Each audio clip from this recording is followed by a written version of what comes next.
ನಮ್ಮಲ್ಲಿ ಇತ್ತೀಚೆಗೆ ಮಕ್ಕಳು ಒಂದು ಮಾತಾಡ್ಲಿಕ್ಕಿದ್ದಾರೆ. ಏನಂದ್ರೆ, ನನಗೆ ಫ್ರೀ ವಿಲ್ ಇದೆ, ನನಗೇನ್ ಬೇಕಾ ಅದನ್ನ ಮಾಡ್ತೆ, ನನಗೇನ್ ಖುಷಿ ಕೊಡ್ತದೋ ಅದನ್ನ ನಾನು ಮಾಡ್ತೇನೆ, ನಿನ್ನ ಮನಸ್ಸಿಗೆ ಏನ್ ಬರುತ್ತೋ ಅದನ್ನ ನೀನ್ ಮಾಡು, ಯಥಾ ಇಚ್ಛಸಿ ತಥಾ ಕೂರು ಅಂತ ಶ್ರೀಕೃಷ್ಣ ಪರಮಾತ್ಮ ಭಗವದ್ಗೀತೆಯಲ್ಲಿ ಹೇಳಿದ್ದಾನೆ. ಅದಕ್ಕಾಗಿ ನಾವು ಅದನ್ನು ಮಾತ್ರ ಮಾಡ್ತೇವೆ, ಅದರಿಂದ ಮೋಕ್ಷ ಸಾಧನೆ ಆಗ್ತದೆ, ಸ್ವಧರ್ಮ ಪರಿಪಾಲನಂ ಅಂತೆಲ್ಲ ಹೇಳ್ತಾರೆ. ಆದ್ರೆ ಕೃಷ್ಣ ಅದನ್ನು ಯಾವಾಗ ಹೇಳಿದ್ದ ನೋಡಿ. ಎಲ್ಲರೂ ಬಯಸುವುದು ಸುಖವನ್ನೇ. ಆದರೆ ಒಂದು ವಿಚಾರವನ್ನ ನಾವು ಅರ್ಥ ಮಾಡ್ಕೊಳ್ಬೇಕು, ಸುಖಸ್ಯ ಮೂಲಂ ದುಃಖಂ, ದುಃಖಸ್ಯ ಮೂಲಂ ಸುಖಂ ಅಂತ. ಈ ಜಗತ್ತಿನಲ್ಲಿ ಇರುವ ಸುಖ ಇದು ಪರಮ ಸುಖ ಅಲ್ಲ. ಮೋಕ್ಷದಲ್ಲಿ ಇದೆಯಲ್ಲ ಸುಖ, ಅದು ಪರಮವಾದ ಸುಖ. ದುಃಖದ ಲವಲೇಶವೂ ಇಲ್ಲದೆ ಬರೀ ಸುಖವನ್ನೇ ಅನುಭವಿಸುವ ಒಂದು ಜಾಗ ಯಾವುದು, ತಾಣ ಯಾವುದು, ಡೆಸ್ಟಿನೇಷನ್ ಯಾವುದು ಕೇಳಿದ್ರೆ ಅದು ಮೋಕ್ಷ. ಆ ಮೋಕ್ಷದ ಸಾಧನೆ ಹೇಗ್ ಮಾಡ್ಬೇಕು ಅನ್ನೋದ್ರ ಬಗ್ಗೆ ಒಂದು ಮಾತು. ಅದಕ್ ಮುಂಚೆ ನಾವ್ ಹೇಗ್ ದಾರಿ ತಪ್ಪಿದೀವಿ ಅನ್ನೋದನ್ನು ಒಂದ್ ಸ್ವಲ್ಪ ನೋಡ್ಬಿಡೋಣ. ಮೊನ್ನೆ ಒಬ್ಬರನ್ನ ಭೇಟಿಯಾಗಿದ್ದೆ, ನೆನ್ನೆ ಒಬ್ಬರನ್ನ ಭೇಟಿಯಾಗಿದ್ದೆ. ಅವರು ಕೇರಳ ಮೂಲದವರು. ನನ್ನ ಹತ್ರ ಯಾವುದೋ ಒಂದು ಡೌಟ್ ಇತ್ತು, ಕೇಳಲಿಕ್ಕೆ ಬಂದಿದ್ರು, ಸೈಕಾಲಜಿ ರಿಲೇಟೆಡ್. ಅವಾಗ ಅವ್ರು ಹೇಳಿದ್ರು, ಸರ್, ನಮ್ಮ ಕೇರಳದಲ್ಲಿ ಒಬ್ರು ಕವಯಿತ್ರಿ ಇದ್ಲು, ಅವಳು ಎಷ್ಟೋ ಕವಿತೆಗಳನ್ನ, ಕಾದಂಬರಿಗಳನ್ನ ಬರೆದಿದ್ದಾಳೆ. ಅದರಲ್ಲಿ ಒಂದು ವಿಚಾರನ ಅವಳು ಪದೇ ಪದೇ ಮಂಡಿಸ್ತಾ ಇದ್ಲು. ಏನಂದ್ರೆ, ಸಂಬಂಧಗಳು ಅನ್ನೋದೇ ಇಲ್ವಂತೆ. ಅಕ್ರಮ ಸಂಬಂಧ, ಸಕ್ರಮ ಸಂಬಂಧ ಹೀಗೆಲ್ಲ ಏನೂ ಇಲ್ವಂತೆ.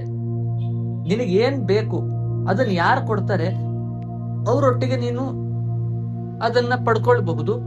ಅದು ಸಂಬಂಧ ಅವಶ್ಯಕತೆ ಅಲ್ಲಿ ಇಲ್ವೇ ಇಲ್ಲ.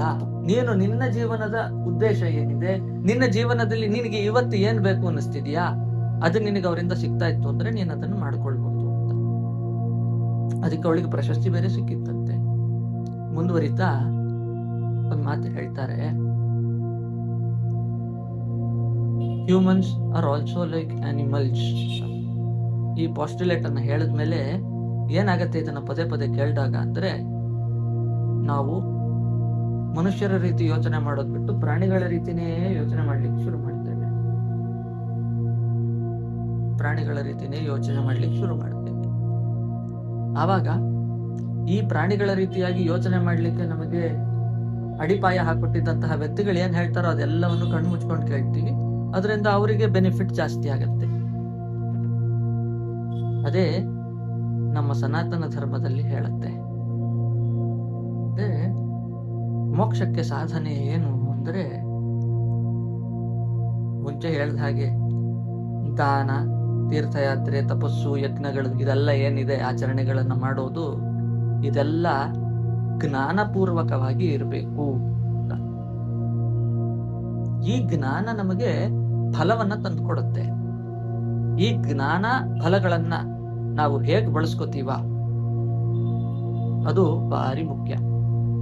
ಜ್ಞಾನ ಫಲಗಳನ್ನ ನಾವು ದುರುಪಯೋಗ ಮಾಡಿಕೊಂಡ್ವಿ, ಯಾರಿಗೆ ಅದು ತಕ್ಕಬಾರದು ಅವರಿಗೆ ಆ ಜ್ಞಾನವನ್ನ ದಾನ ಮಾಡಿದ್ದಾಗಿರಬಹುದು, ದುಡ್ಡಿಗೋಸ್ಕರವಾಗಿ ಜ್ಞಾನವನ್ನ ದಾನ ಮಾಡುವುದಿರಬಹುದು. ಈ ರೀತಿಯಾದಂಥದ್ದೆಲ್ಲ ಪಾಪಕ್ಕೆ ಕಾರಣ ಆಗ್ತದೆ. ಮತ್ತೆ ಫಲವನ್ನ ದೇಶ ಸೇವೆಗೆ, ಜನರ ರಕ್ಷಣೆಗೆ, ಗೋ ರಕ್ಷಣೆಗೆ ಬಳಸದೆ ತನ್ನ ಸ್ವಾರ್ಥಕ್ಕಾಗಿ ಬಳಸಿಕೊಳ್ಳುವುದಿದೆಯಲ್ಲ, ಇದು ನರಕಕ್ಕೆ ಹೋಗ್ಲಿಕ್ಕೆ ದಾರಿ ಅಂತ ಹೇಳ್ತಾರೆ. ಮುಂದುವರಿತಾ ನಮ್ಮ ಮೋಕ್ಷದ ಸಾಧನೆಯನ್ನು ಮಾಡ್ಲಿಕ್ಕೆ ಹೇಗೆ ಅಂದ್ರೆ, ಇದೇ ಜ್ಞಾನವನ್ನ, ಜ್ಞಾನವನ್ನ ಬೇರೆಯವರ ಕಷ್ಟಗಳನ್ನ ನಿವಾರಣೆ ಮಾಡ್ಲಿಕ್ಕೆ, ಬೇರೆಯವರನ್ನ ಉತ್ತಮ ಸ್ಥಿತಿಗೆ ತಗೊಂಡು ಹೋಗ್ಲಿಕ್ಕೆ ಸಹಾಯ ಮಾಡೋದಕ್ಕೆ ಬಳಸೋರು, ಗೋ ರಕ್ಷಣೆಯ, ಧರ್ಮ ರಕ್ಷಣೆಯ, ದೇಶ ಸೇವೆಗೆ, ದೇಶದ ಜನರ ಸೇವೆಗೆ ಬಳಸುವಂತಹ ಕಾರ್ಯಕ್ರಮದಲ್ಲಿ ತೊಡಗಿಕೊಂಡವರು ಮೋಕ್ಷ ಸಾಧನೆಯನ್ನ ಮಾಡ್ತಾರೆ ಅನ್ನೋ ವಿಚಾರ. ಇದನ್ನ ನಾವು ನೆನ್ಪಿಟ್ಕೊಂಡು ನಮಗೆ ಬರುತ್ತಿರುವ ಜ್ಞಾನದಿಂದ ನಮಗೆ ಫಲ ಏನ್ ಸಿಗ್ತಾ ಇದೆ, ಆ ಭಕ್ತಿ ಆಗಿರ್ಬೇಕದು ಹೊರತು ಅಹಂಕಾರ ಆಗಿರಬಾರ್ದು. ಜ್ಞಾನ ಅನ್ನೋದು, ಜ್ಞಾನಿ ಎನ್ನುವುದೇನಿದೆ ಅದೊಂದು ಅಧಿಕಾರ. ಆ ಅಧಿಕಾರದ ದುರ್ಬಳಕೆ ಆಗಬಾರದು ಅಂತ ನಮ್ಮ ಪುರಾಣ ಇತಿಹಾಸಗಳಲ್ಲಿ ಕೂಡ ಉಲ್ಲೇಖಗಳಿದ್ದಾವೆ.